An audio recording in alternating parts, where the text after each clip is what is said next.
بڑی خوبصورت حدیث ہے، ہم ہر جمعے کے خطبے میں سنتے ہیں، مانا تو پتہ نہیں ہوتا، ہم تو سر جھکائے جمعہ کا خطبہ سن رہے ہوتے ہیں، کبھی ایک بار بھی کوشش نہیں کی کہ امام صاحب سے یا کہیں سے انٹرنیٹ سے ہی ڈاؤن لوڈ کر لیں کہ یار جمعے کے خطبے میں امام صاحب کہتے کیا ہیں۔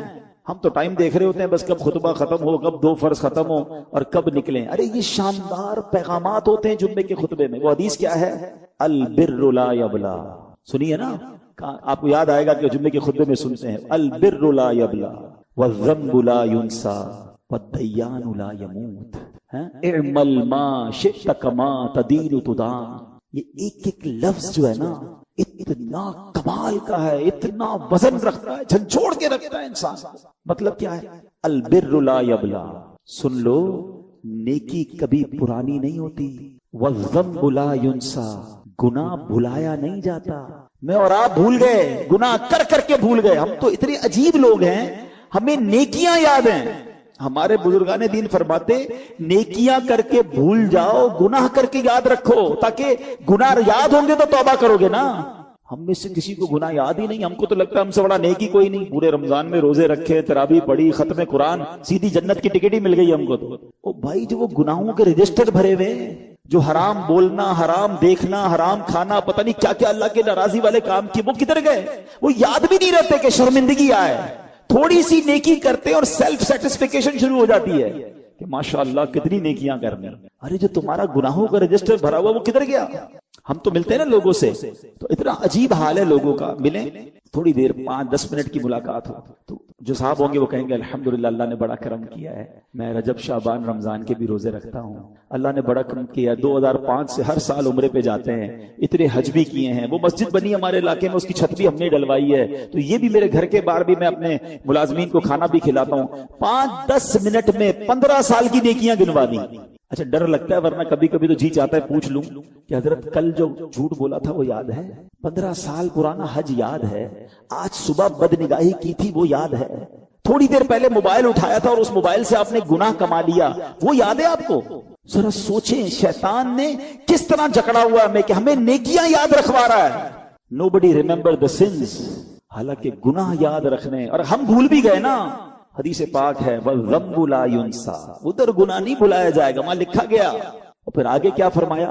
وَالدَّيَّانُ لَا يَمُوتُ، جو فیصلہ کرنے والا ہے نا، جو خالق اور مالک ہے، اسے موت نہیں آنی، ہم مریں گے، اسے موت نہیں آنی۔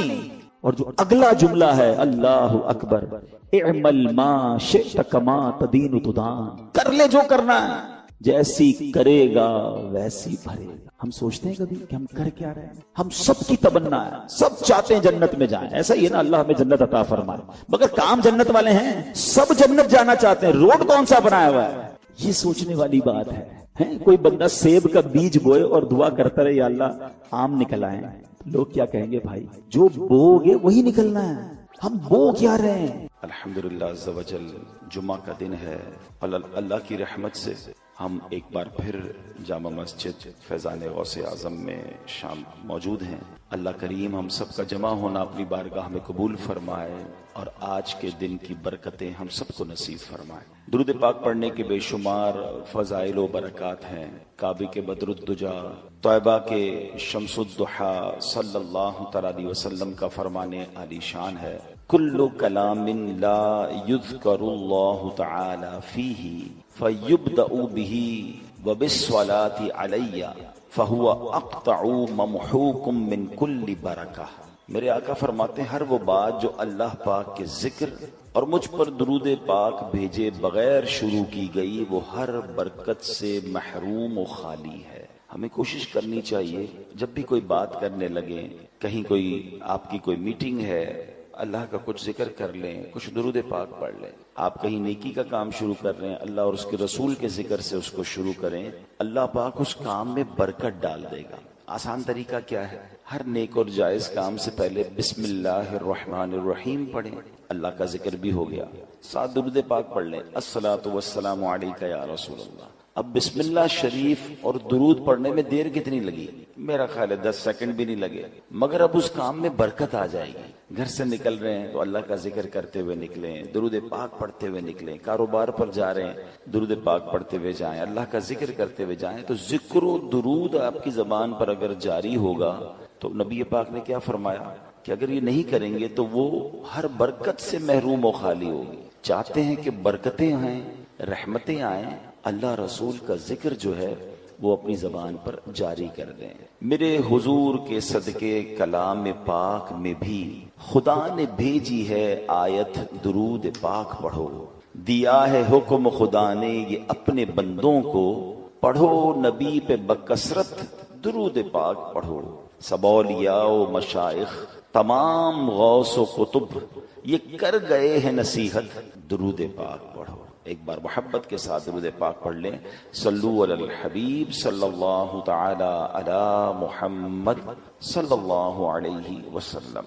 ہر جمعے ایک اور حدیث پاک بھی کوشش کرتا ہوں بیان کروں تاکہ مزید یاد دہانی ہو جائے، مزید درود پاک پڑھنے کا شوق بڑھے. کہ اللہ کے نبی علیہ الصلوۃ والسلام فرماتے ہیں، جس کا مضمون ہے کہ جو کوئی شخص جمعہ کے دن 200 بار درود پاک پڑھے اس کے 200 برس کے گناہ معاف کر دیے جاتے ہیں. ایٹ لیسٹ جمعے کو تو ہمیں کثرت سے درود پاک پڑھنا چاہیے. ایک بار پھر محبت کے ساتھ درود پاک. صلو علی الحبیب صلی اللہ تعالی علی محمد صلی اللہ علیہ وسلم. کوشش کرتے ہیں ہم جمعے کو جب یہاں بیان کی سعادت ملتی ہے تو ہم قرآن پاک کی کچھ آیتوں کی تلاوت کرتے ہیں، اس کا ترجمہ سنتے ہیں، اور اس سے جو میسج ملتا ہے، جو پیغام ملتا ہے، وہ سیکھنے کی کوشش کرتے ہیں. اللہ کریم قرآن مجید فرقان حمید میں ارشاد فرماتا ہے، پہلا پارہ ہے سورہ بقرہ ہے اور آیت نمبر ہے 62.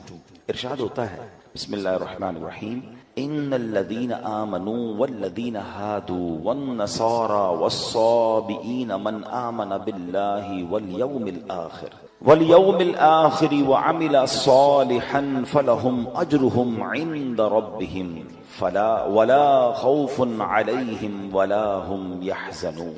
اب اس آیت کا ترجمہ کیا ہے؟ آیت کا ترجمہ یہ ہے، ترجمہ قرآن، آسان ترجمہ قرآن کنز العرفان. بے شک ایمان والوں نیز یہودیوں اور عیسائیوں اور ستاروں کی پوجا کرنے والوں میں سے جو بھی سچے دل سے اللہ پر اور آخرت کے دن پر ایمان لے آئیں اور نیک کام کریں تو ان کا ثواب ان کے رب کے پاس ہے.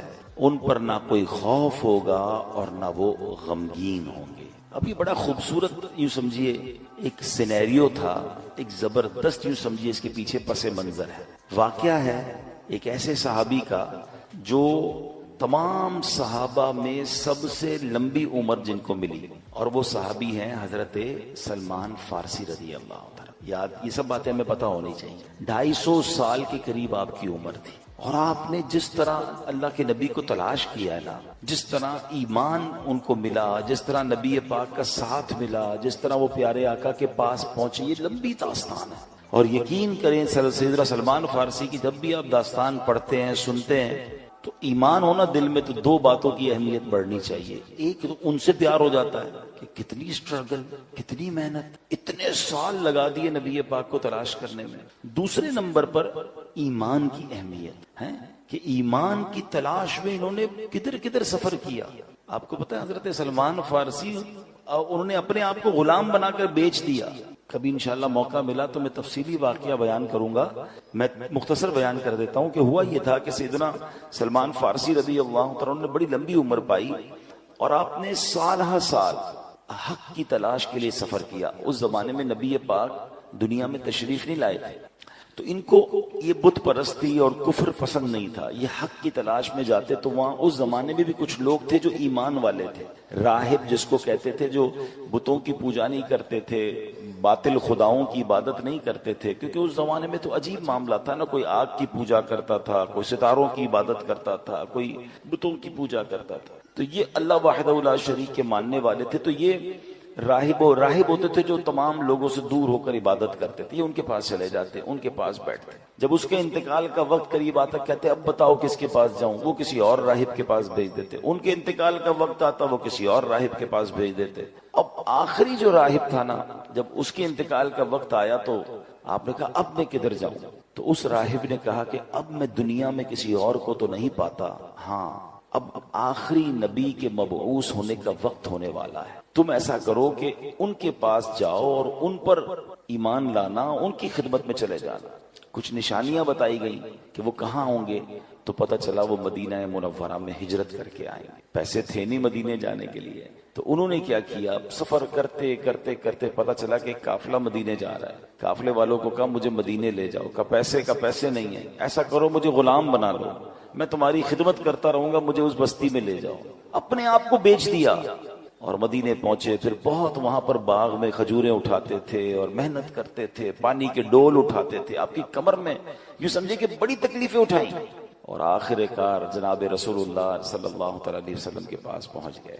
گر پڑ کے یہاں پہنچا, مر مر کے اسے پایا, چھوٹے نہ الہی اب سنگے درے جانان. اب ایمان لے آئے, نبی پاک کی بارگاہ میں حاضر ہو گئے. بڑا عشق والا واقعہ ہے. لیکن اب انہوں نے نبی پاک علیہ السلام سے عرض کی کہ حضور, میں جب آپ کے پاس آنے سے پہلے کئی ملک شام میں اور کئی ملکوں میں راہبوں کے پاس گیا تھا, بنی اسرائیل کی عبادت گزار تھے. تو یا رسول اللہ, ان کا جب ذکر کیا تو نبی پاک علیہ السلام نے فرمایا کہ اے سلمان, ان کا خاتمہ دین مصطفیٰ پر نہیں ہوا. پھر یہ قرآن پاک کی آیت نازل ہوئی. یعنی یہ جو میں نے آیت پڑھی نا, یہ ایکچولی ان راہبوں کے لیے نازل ہوئی. اب دوبارہ اس آیت کو سنیں. اللہ نے کیا فرمایا, ان الذین آمنوا والذین ہادوا والنصارى والصابئین من آمن باللہ والیوم الآخر وعمل صالحا فلہم اجرہم عند ربہم ولا خوف علیہم ولا ہم یحزنون. بے شک ایمان والوں نیز یہودیوں اور عیسائیوں اور ستاروں کی پوجا کرنے والوں میں سے جو بھی سچے دل سے اللہ پر اور آخرت کے دن پر ایمان لے آئیں اور نیک کام کریں, تو ان کا ثواب ان کے رب کے پاس ہے. ان پر نہ کچھ کوئی خوف ہوگا اور نہ وہ غمگین ہوں گے. یہ آیت کریمہ جب نازل ہوئی تو نبی پاک نے فرمایا, اے سلمان, یہ آیت ان راہبوں سے متعلق ہے, ان میں سے وہ جو حضرت عیسیٰ پر ایمان رکھتے تھے اور ان تک میرا پیغام نہیں پہنچا, وہ تو خیر میں ہے, مگر جنہوں نے میرا نام پاک سنا مگر پھر مجھ پر ایمان نہ لائے وہ ہلاک ہو گئے. اے میرے پیارے اسلامی بھائیوں, معلوم کیا ہوا, اس آیت سے میسج کیا مل رہا ہے کہ مکی مدنی مصطفیٰ صلی اللہ علیہ وسلم جب دنیا میں تشریف لے آئے نا, اس کے بعد سے قیامت تک کوئی بھی دین, کوئی بھی ہدایت, کوئی بھی نظریہ قابل قبول نہیں ہے. صرف اور صرف دین مصطفیٰ صلی اللہ تعالی علیہ وسلم ہی راہ نجات ہے. مومن ان کا کیا ہوا, اللہ اس کا ہو گیا. نبی پاک کے دامن کے علاوہ پیارے آقا کی جو کہیں کہ ان کے فٹ اسٹیپ, ان کے نقش قدم, ان کے بتائے ہوئے طریقے کے علاوہ کوئی طریقہ درست نہیں, کیونکہ جو ان کے دامن سے وابستہ ہوگا وہ اللہ کریم کی رحمت کا حقدار ہوگا. کیا خوبصورت بات اعلیٰ حضرت امام اہل سنت لکھتے ہیں, مومن ان کا کیا ہوا, اللہ اس کا ہو گیا. کافر ان سے کیا پھرا, اللہ ہی سے پھر گیا. وہ کہ اس در کا ہوا, خلق خدا اس کی ہوئی, وہ کہ اس در سے پھرا, اللہ اس سے پھر گیا. اے میرے پیارے اسلامی بھائیوں, یہ ہمیں بات سمجھنی ہے. اس آیت کریمہ سے واضح طور پر معلوم ہو گیا, کوئی بنی اسرائیل سے تعلق رکھتا ہو, کوئی تورات کا ماننے کا دعویٰ کرتا ہو, کوئی انجیل پر ایمان رکھنے کا دعویٰ کرتا ہو, غرض کوئی کیسے بلند دعویٰ کیوں نہ کرتا ہو, نجات کس کو ملنی ہے, نجات کی راہ کون سی ہے, وہ دین محمدی یعنی دین اسلام ہے. اس کے سوا نجات کا راستہ نہیں. اللہ قرآن مجید میں ارشاد فرماتا ہے, وَمَن يَبْتَغِ غَيْرَ الْإِسْلَامِ دِينًا فَلَن يُقْبَلُ مِنْهُ وَهُوَ فِي الْآخِرَةِ مِنَ الْخَاسِرِينَ. اور جو کوئی اسلام کے علاوہ کوئی اور دین چاہے گا تو وہ اس سے ہرگز قبول نہ کیا جائے گا اور وہ آخرت میں نقصان اٹھانے والوں میں سے ہوگا. اے میرے پیارے اسلامی بھائیوں, اب واقعہ سنیے گا. مشہور صحابی حضرت ابو ہریرہ رضی اللہ تعالیٰ عنہ, ان سے روایت ہے کہ نبی پاک علیہ السلام نے فرمایا, روز قیامت اللہ کی بارگاہ میں اعمال پیش ہوں گے. یعنی اعمال بھی اللہ کی بارگاہ, ہم تو پیش ہوں گے, اعمال بھی پیش ہوں گے. نماز عرض کرے گی, اے اللہ پاک میں نماز ہوں. ارشاد ہوگا تم بھلائی پر ہو. پھر صدقہ حاضر ہوگا, اے اللہ میں صدقہ ہوں. ارشاد ہوگا تم بھلائی پر ہو. روزے حاضر ہوں گے, یا اللہ میں روزہ ہوں. ارشاد ہوگا تم بھلائی پر ہو. اس طرح اعمال پیش ہوتے رہیں گے. آخر میں اسلام پیش ہوگا اور اللہ کی بارگاہ میں عرض کرے گا, یا ربی انت السلام و انا الاسلام. اے اللہ تیرا پاک نام سلام ہے اور میں اسلام ہوں. ارشاد فرمائے گا, انک علی خیر بک الیوم آخذ و بک اعطی. بے شک تو بھلائی پر ہے اے اسلام, آج جس کی بھی پکڑ ہوگی تیری ہی سبب سے ہوگی. یعنی جس نے تیرا انکار کیا ہوگا اس کی پکڑ ہوگی, اور جس کو جو عطا ہوگا وہ تیری ہی بدولت ہوگا.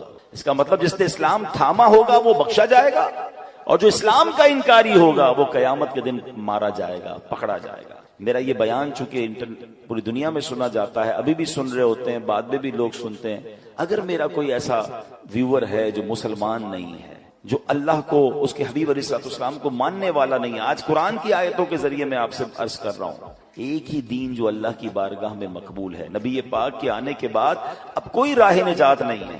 آپ اسلام میں داخل ہو جائیں، اللہ آپ کو اسلام پر استقامت دے. ہم جو ایمان والے، اللہ ہمیں بھی ایمان پر استقامت دے، کہ ایمان ہی راہ نجات ہے.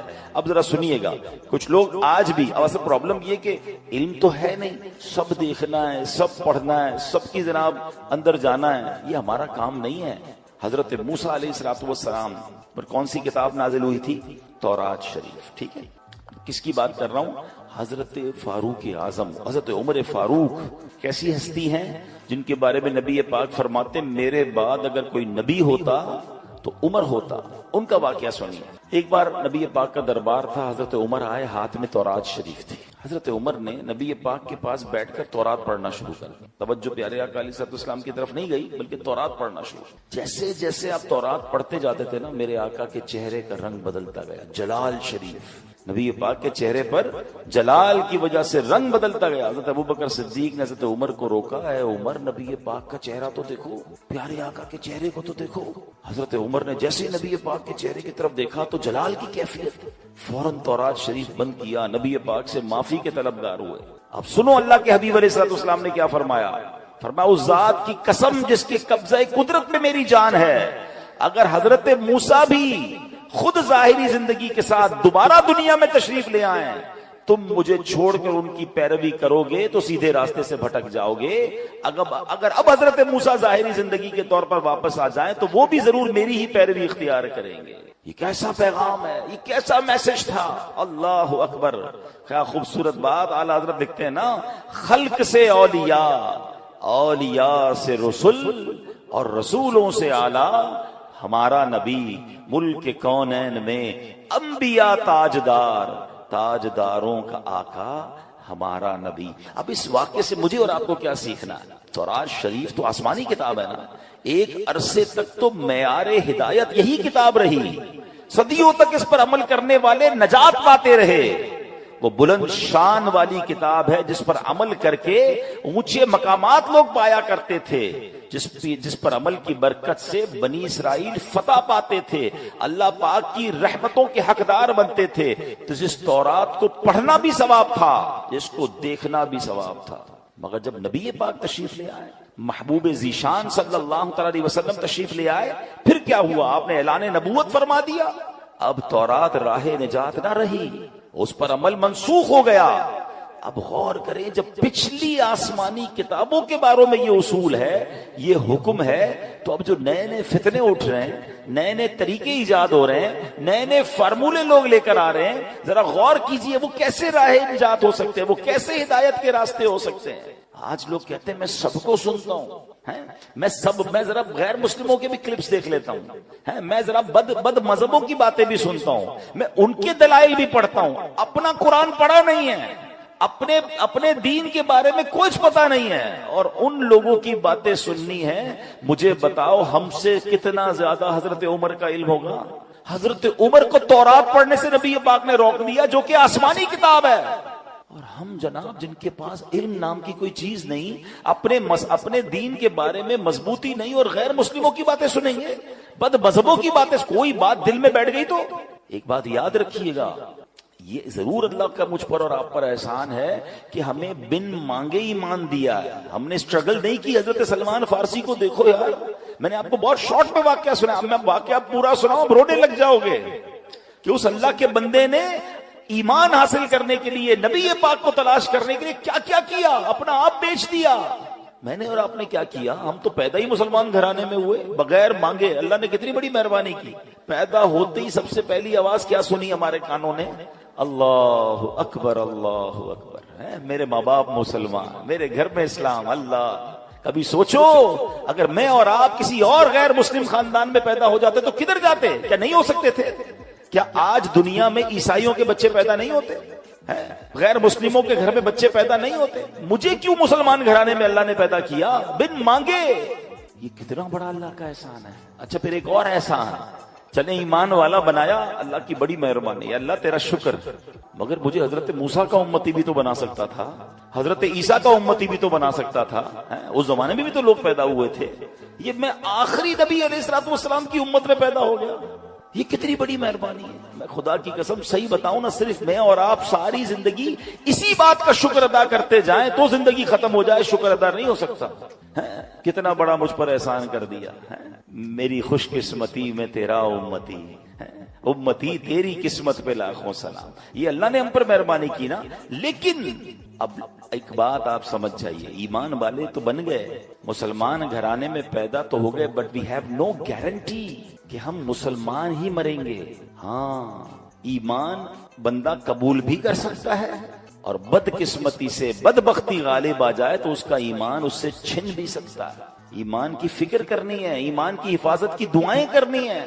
پوری دنیا میں آج کہا جاتا ہے کہ سب سے زیادہ جو موسٹ گروئنگ ریلیجن ہے نا، سب سے زیادہ پھیلنے والا مذہب اسلام ہے. بہت اچھی بات ہے، مگر مسلمان بھی غیر مسلم ہوتے ہیں. اس کی بھی ہمیں فکر کرنی ہے، دعائیں کرنی ہے. تو اس لیے کیسے ہو سکتا ہے؟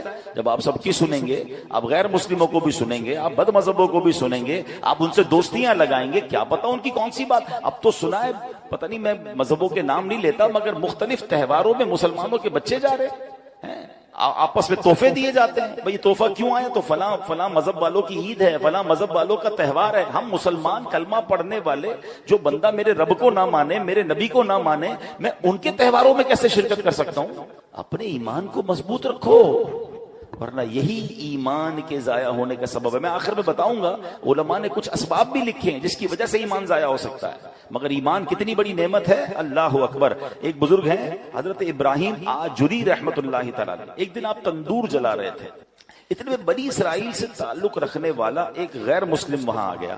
آپ نے اسے اسلام کی دعوت دیتے ہوئے فرمایا، اسلم فلا تدخل النار، یعنی مسلمان ہو جا، جہنم کی آگ سے بچ جائے.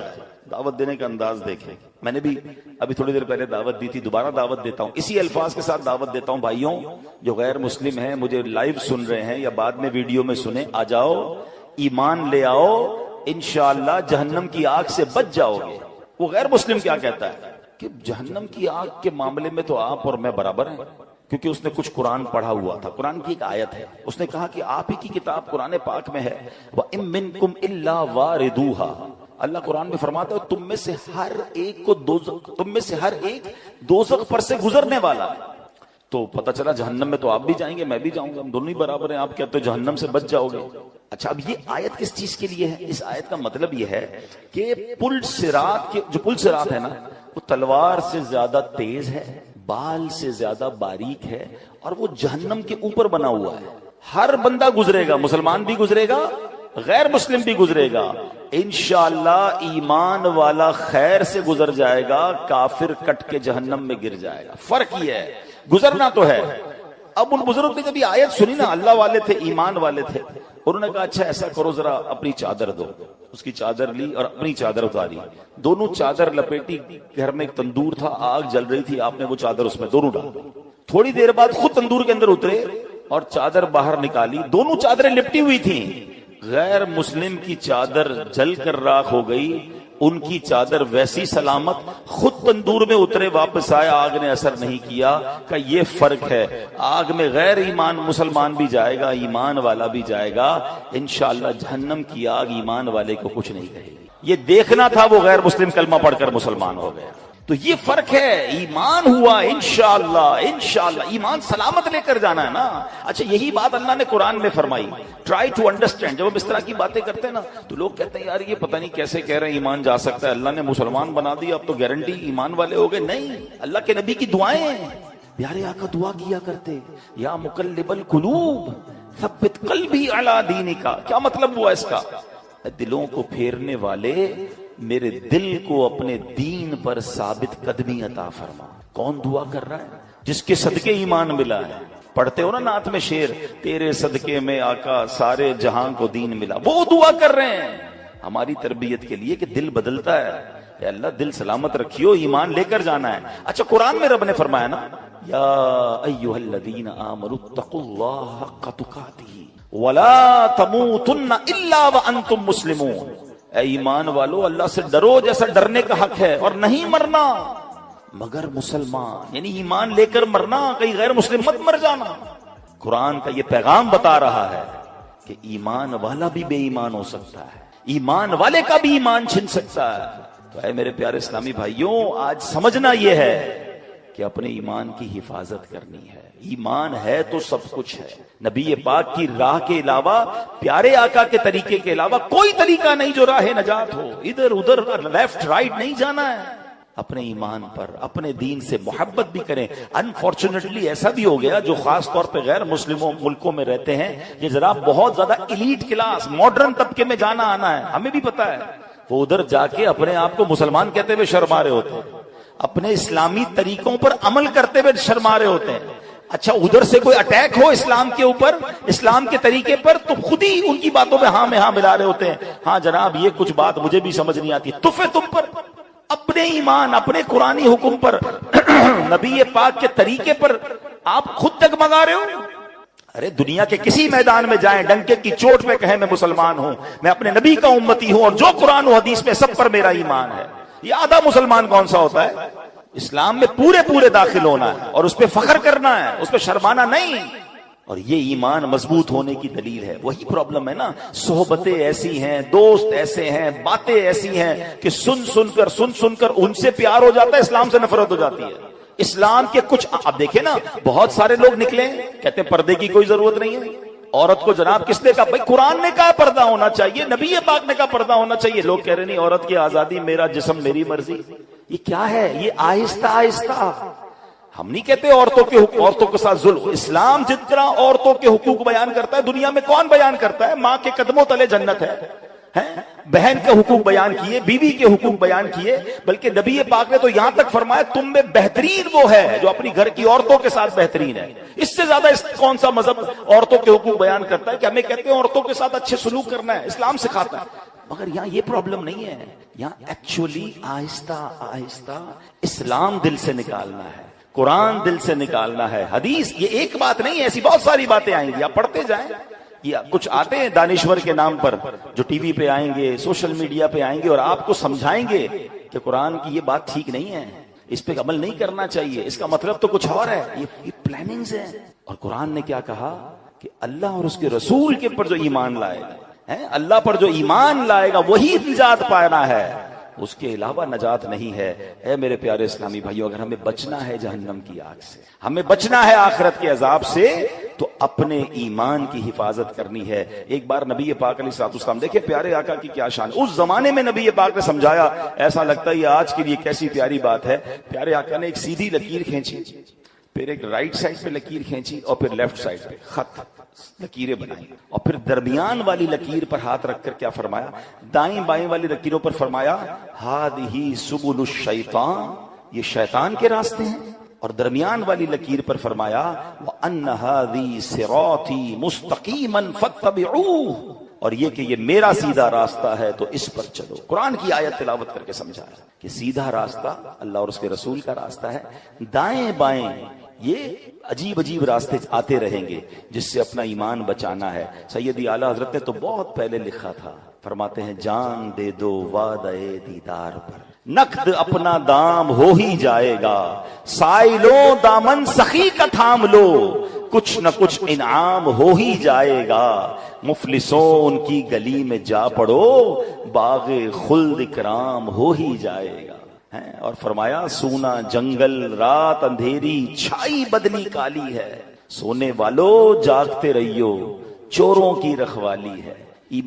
یعنی دین سکھانے کے نام پر لوگ آ کر ایمان پر حملے کر رہے ہوتے ہیں۔ اللہ کرے کہ یہ بات ہمیں سمجھ آ جائے اور ہم اپنے دین سے بے پناہ محبت کرنے والے بن جائیں۔ میں انشاءاللہ آج آپ کو کچھ وظائف بھی بتا کر جاؤں گا، مگر ایک بڑا دل خراش واقعہ جس سے یہ احساس ہوگا کہ ایمان کیسے شیطان چھین لیتا ہے۔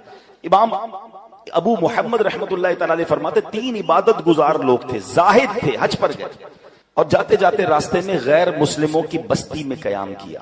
اب ان تینوں میں سے ایک کی نظر ایک غیر مسلم لڑکی پر پڑی جو بڑی خوبصورت تھی۔ اس اوس کی طرف اس کا دل مائل ہو گیا. پہلے کے زمانے میں قافلے اونٹوں پر گھوڑوں پر بہت لمبا سفر ہوتا تھا. اب صبح ہوئی تو سفر کا وقت ہے, اس نے کہا دونوں کو اگر تم جاؤ میں ذرا پیچھے آتا ہوں. وہ دونوں تو حج پہ روانہ ہو گئے.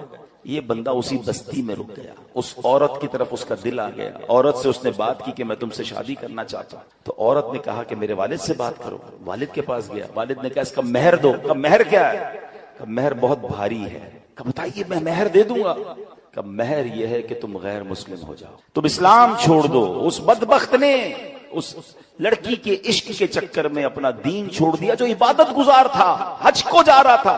ٹرائی ٹو انڈرسٹینڈ کدھر جا کر ایمان گیا اس کا. حج کے راستے میں شیطان نے ایسا حملہ کیا کہ وہ غیر مسلم ہو گیا. اچھا وہ شادی بھی ہو گئی. اب وہ دوست حج کر کے واپس اسی راستے سے آئے کہ وہ دوست کدھر رہ گیا, حج پہ ہی نہیں آیا. واپس آئے, ڈھونڈتے ڈھونڈتے پتا چلا کہ وہ بندہ تو غیر مسلم ہو گیا تھا, مگر اس دوران اس کا انتقال بھی ہو گیا. یعنی بے ایمانی کی موت مرا. اس کی بیوی کو تلاش کیا. بیوی کو کہا قبر تو دکھاؤ. قبر پر گئے, وہاں دیکھا تو 2 بچے بھی تھے, اس کی بیوی تھی, سب رو رہے تھے. تو بیوی سے جب داستان سنی تو یہ بھی 2 دوست تھے, رونے لگے کہ ایسا ہو گیا, اس کا ایمان ہی چلا گیا, بے ایمان مر گیا. عورت نے پتہ کیا بتایا؟ تو عورت نے کہا آپ کیوں رو رہے ہیں؟ کہا ہم اس کی عبادت کے گواہ ہیں, اس کے زہد اور تقوی کے گواہ ہیں. یہ بڑا نیک تھا, بڑا عبادت گزار تھا, ہمیں افسوس یہ اس کا ایمان چلا گیا. اللہ کی شان دیکھو, جب اس عورت نے اپنے سابقہ شوہر کی عبادت و تقوی کے بارے میں سنا, وہ عورت کلمہ پڑھ کر مسلمان ہو گئی. ہائے ہائے ہائے, یہ اللہ کی خفیہ تدبیر ہے کہ جس عورت کی وجہ سے اس نے ایمان ختم کیا وہ عورت مسلمان ہو گئی, مگر اس عبادت گزار کا خاتمہ ایمان پر نہیں ہوا. ہم اللہ سے آج جمعے کے دن اس کے گھر میں بیٹھ کر دعا کرتے ہیں, اللہ ہمارے ایمان کی حفاظت رکھنا. اے اللہ ہمیں مرتے وقت کلمہ نصیب فرما, ہمیں برے خاتمے سے بچا. اے اللہ جب قبر میں جائیں اللہ ایمان سلامت لے کر جائیں. یہ دعائیں کرتے رہیں, مال سلامت رہے, کاروبار سلامت رہے, بچے سلامت رہے, پتہ نہیں کتنی دعائیں کرتے ہیں. میں نہیں کہتا نہ کرو, مگر ایمان کی بھی تو دعا کرو نا. سب سے بڑھ کر تو ایمان ہے, وہ ہماری دعاؤں میں ہی نہیں ہے. اب آخر میں آئیے, ایمان سلب ہونے والے وہ کچھ کام جس کی وجہ سے ایمان سلب ہو سکتا ہے, وہ کیا ہے؟ حضرت بعض علماء فرماتے ہیں برے خاتمے کے 4 بڑے اسباب ہیں. نمبر 1, نماز میں سستی. پلیز نماز نہ چھوڑا کریں. جمعہ میں آج اس مسجد میں دوسرا جمعہ ہو رہا ہے, روڈ پہ پبلک ہوتی ہے, بڑی اچھی بات ہے, مگر پلیز باقی نمازیں بھی پڑھیں. ہم صرف جمعے کے لیے, ہم پر جمعہ فرض نہیں ہے. یہ نماز میں سستی یہ ایمان چھن جانے کا سبب ہے. دوسرے نمبر پر فرمایا شراب نوشی, خدا کے واسطے شراب کے قریب بھی نہ جائیں. تیسرے نمبر پر والدین کی نافرمانی, خدا کے واسطے اپنے ماں باپ کی عزت کریں, پیار کریں, ان سے محبت کریں, ان کی رسپیکٹ کریں, ان کا دل نہ دکھاؤ. ماں باپ ناراض تو رب ناراض, ماں باپ راضی تو رب راضی. اور چوتھے نمبر پر علماء نے فرمایا مسلمانوں کو تکلیف دینا. کچھ لوگوں کی بڑی عجیب عادت ہوتی ہے, آلویز تکلیف ہی دیتے ہوتے ہیں. طنز کریں گے, گالیاں دیں گے, جھگڑا کریں گے. پڑوس میں ہے تو پڑوسی کو تکلیف, رشتہ دار میں ہے تو رشتہ داروں کو تکلیف, کاروبار کریں تو کاروباریوں کو تکلیف, جدھر جائیں ٹینشن. نہ کرو ایسا. یہ حقوق العباد کا معاملہ, ایک تو اس کے گناہوں کا انبار آپ پر لگ رہا ہے, دوسرا اللہ نہ کرے ایمان ہی نہ چلا جائے ہمارے ہاتھ سے. امیر اہل سنت نے کچھ اور اسباب بھی لکھے, چغلی کھانا اور اسی طرح حسد کرنا, بد نگاہی بھی برے خاتمے کا سبب ہے. فرض ہونے کے باوجود حج نہ کرنا, یہ تو نبی پاک کی حدیث ہے نا کہ جو استطاعت کے باوجود حج نہ کرے. حدیث کا خلاصہ ہے مجھے کوئی پرواہ نہیں وہ یہودی ہو کر مرے یا نصرانی ہو کر مرے. کون کہہ رہا ہے؟ اللہ کے نبی فرما رہے ہیں حج فرض ہے, پھر بھی حج نہیں کرتے. بس یار ذرا وہ بچی کی شادی کر لوں, ذرا گھر بنا لوں, ذرا کاروبار سیٹ کر لوں. خدا کے واسطے اگر آج مجھے کوئی ایسا میرا بھائی سن رہا ہے, میری کوئی ایسی بہن سن رہی ہے, لائیو سن رہے ہیں, اگر حج فرض ہے ابھی بھی دن ہے, فارم جمع ہو جائے گا. ابھی بھی جناب کسی گروپ والے سے رابطہ کریں, آپ کا فارم ہو جائے گا. فرض ادا کریں, حج فرض پورا کیے بغیر مر نہ جائیں. زندگی میں ایک ہی بار تو حج فرض ہے. اگر پیسے ہیں, استطاعت ہے, جو اس کی تفصیل ہے تو حج کر لیں. اور اب آخر میں آئیے, میں آپ کو کچھ وظائف بھی بتاتا ہوں جو علماء نے لکھے کہ جو ایمان کی سلامتی کا انشاءاللہ ایمان کی سلامتی کا سبب بنیں گے. اور وہ کیا ہے؟ ایمان پر خاتمے کے 3 اوراد, روزانہ 41 بار. یہ اعلیٰ حضرت امام اہل سنت نے ماشاءاللہ کوئی شخص حاضر ہوا کہ حضور میرے ایمان پر خاتمے کی دعا کر دیں, تو آپ نے دعا بھی فرمائی اور ارشاد فرمایا 3 وظائف دیے. 41 ٹائم روزانہ صبح کو یا حیو یا قیوم لا الہ الا انت, اول آخر درود شریف اور 41 ٹائم ایک بار مل کر پڑھ لیں. یا حیو یا قیوم لا الہ الا انت. سوتے وقت اپنے سب اورات کے بعد جب سارے آپ ورد پڑھ لیں, وظائف پڑھ لیں, سورہ کافرون پڑھ لیا کریں اور انشاءاللہ اس کے بعد کوئی گفتگو نہ کریں.